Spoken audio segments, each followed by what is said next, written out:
अतीक अहमद और उसके भाई अशरफ की हत्या को सरेआम अंजाम देने वाले तीनों आरोपियों के लिए अपराध करना कोई नई बात नहीं है।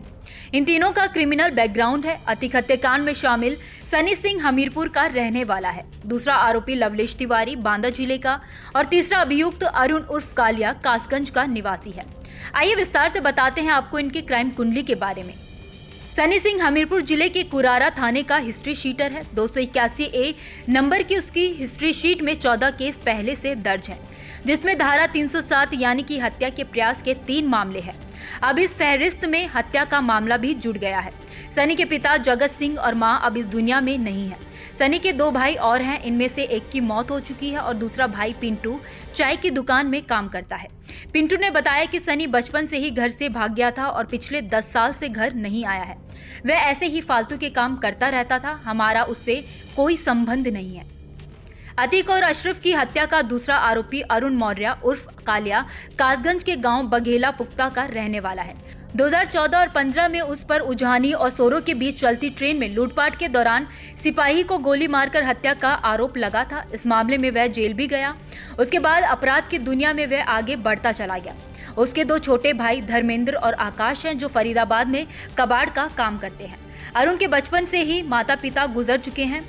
बड़ा होने पर वह सोरो में जाकर रहने लगा। गांव में अरुण की चाचा चाची रहते हैं। चाची लक्ष्मी ने बताया कि अरुण 8 साल पहले सोरो में रहने चला गया था। उसके बाद आज तक कासगंज वापस नहीं आया है।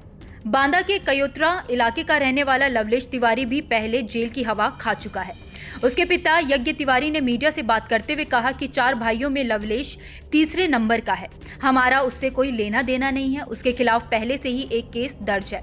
वह नशेड़ी है और जेल में भी जा चुका है।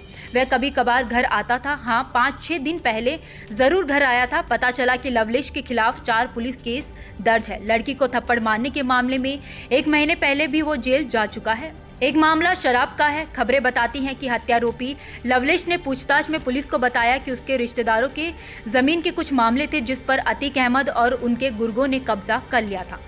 आपको बताते चले कि शनिवार रात करीब 10 बजे अतीक अहमद और उसके भाई अशरफ को सरेआम उस समय हत्या कर दी गई जब पुलिस उन्हें मेडिकल कराने के लिए कॉलविन अस्पताल लेकर जा रही थी। महज 18 सेकंड के भीतर ही ताबड़तोड़ गोलियां बरसाकर उन्हें मार दिया गया। शूटरों ने पहली गोली अतीक पर बेहद करीबी से दागी। उस समय अतीक मीडिया वालों से बात करते हुए आगे बढ़ रहा था।